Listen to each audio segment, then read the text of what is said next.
Hey, health coaches, Dr. Shaunna here. To charge or not to charge for your speaking gig? That's what we're going to dive into. When should you? How much should you charge? We're going to dive into all of that in this episode. So a common question that I get is, I got a workshop, I got a webinar, I've got some sort of speaking presentation, and should I charge? Because you may have heard, especially if you've been reading some of my books, and I talk about how people don't really value free.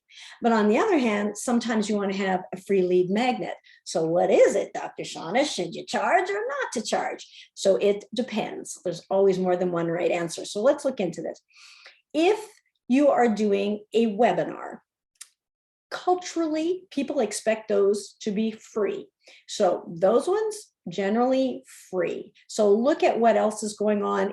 What is everybody else doing? You don't really want to follow that, but if everybody else is giving those talks for free, know that there's a really good likelihood that people will register and then not show up because there is no skin in the game. So you compensate for that by over promoting, letting the message out and far and wide and getting as many people to show up as you possibly can. So those are generally free. Live events can be free or not. So let's look at some different scenarios. Let's say the live event is a workshop, could be the same content that you give at a webinar. So sometimes you want to charge, because I've told the story in my books where I gave the same talk, one to a community where people had to pay just $25, but they paid $25 and sold out, packed crowd.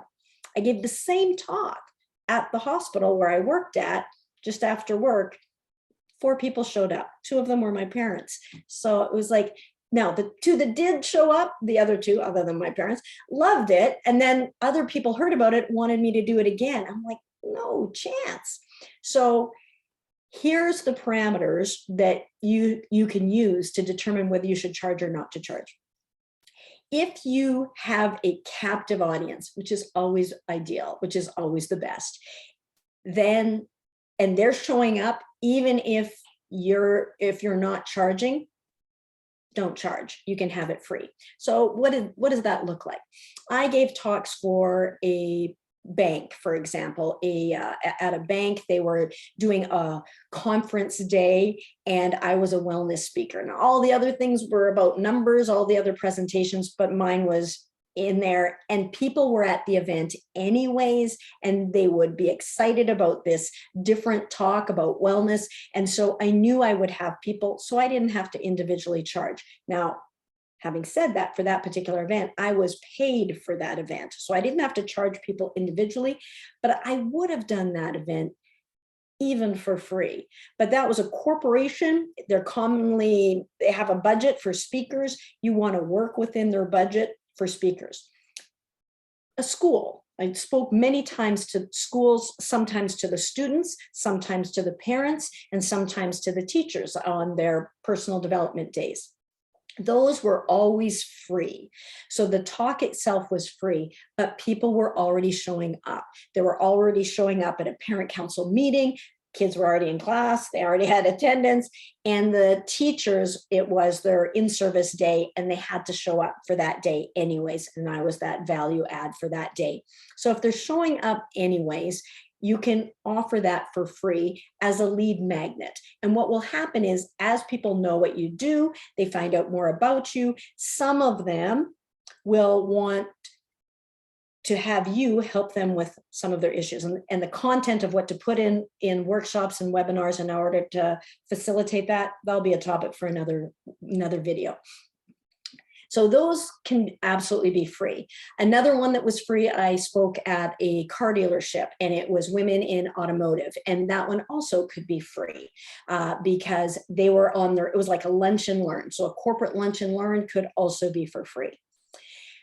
However, if you have something where people are having speakers in regularly, so at a conference like the one that I did at the bank, or something else where they have several speakers and they're paying the other speakers, you will be paid what they normally would pay. One of my clients, and this is one of the reasons this question was prompted, is they got an opportunity to speak, and there was a whole form they had to fill out as one of the speakers. So this organization was used to having speakers, and they wondered, how much do they charge? So what you want to do is, what's the going rate for that organization, and how much do they usually pay? And that can be anywhere from $25, $50, all the way up to $10,000 or beyond. So it really depends. What's the scale of the event? What is the purpose of the event? And you'll fit in with the going rate. A lot of times you don't actually know what that going rate is. So don't be afraid to ask. So when someone says, how much do you charge as a speaker? If you would like to work with this organization, it's something that's interesting, I always recommend getting on the call with them or a Zoom with them and find out, what are they looking for? Who's their audience? What are they looking for? And then be willing to work within their budget. Say, hey, I'm willing to work within your budget. What is the idea that you have? And that way you'll have an idea. And sometimes it's way more than you thought, and sometimes it's way less. I always love to get my message out there to as many people as possible.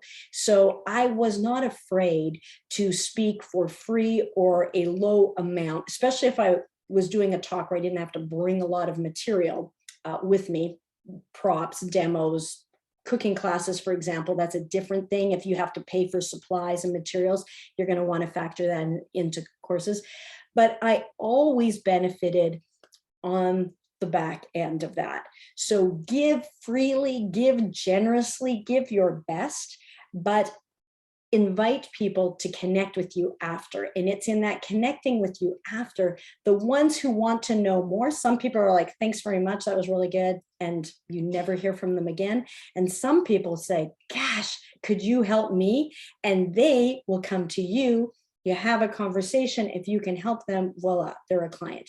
So those are some of the parameters. Now, what about a situation where you're speaking for a group, it's in person, but they don't normally have speakers, so they don't have a going rate. So a grocery store, for example, they don't usually have speakers, but they could. Or a hair salon, they don't usually have speakers, but they could. And or even a chiropractor's office or something like that, where they don't, but they have a place, a space, and they could do it. What's key is, can you get an audience there? If the group that is hosting can promote the event, either by having a sign-up sheet at their reception desk and let people know so that you get people there and you have people register, great, you have people there, so you don't necessarily need to charge. You want to have people register because space is limited. In a physical space, it really is. There's only so many chairs, there's only so many square feet. So have them register in advance. Sometimes, and the best way is to try it and see. If you have it and nobody shows up, you'll want to over invite. I used to have events at my home. I would invite 300 people to my home and 30 showed up. Perfect. That's exactly what I was wanting. So don't be afraid to over invite. If you're scrambling for extra chairs, awesome. Way better than having 50 chairs out and one person showed up. So you want to have it packed. You want to pack them in. So if they can promote it and you know that there's going to be people there because they're right after work or they're in between events and they're not going to be going anywhere else, engineer the environment so there's going to be a crowd. Put it at the right time of day so that there's going to be a crowd and you don't have to pay. If you're not sure, and sometimes you give your best guess, maybe you try to talk once and nobody showed up, and you're wanting to know, hey, I'm not going to go all the way out there and then have nobody again. What you can do is have people pay $10, something like that. And if they show up, they get their money back. So you just want them to put that skin in the game, and something as small as $10, $15, $20 has people show up. And then if they don't, well, you know, they paid for the space. You don't want their money. You just want their commitment that they're going to show up. So it all depends on the situation and the scenario. Generally, virtual is free. It doesn't have to be.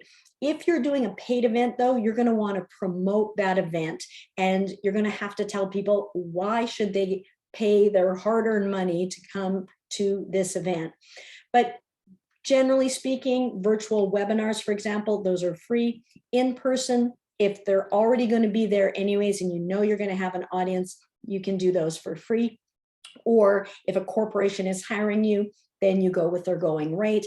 And if it's a situation where you're not sure if anyone's going to show up, they don't normally come to this space to listen to a talk, then sometimes charging a small amount is a good idea so that you can get that commitment, so they can hear your valuable message. So with that, I hope that helps. Feel free to ask more questions. I'm going to address these as we go. My clients are always helping me teach this better. They've got some fantastic questions, and I'm going to pull some of those questions from that group and answer them for you all here. So with that, I wish you massive success with your health coaching practice. And of course, be good for you.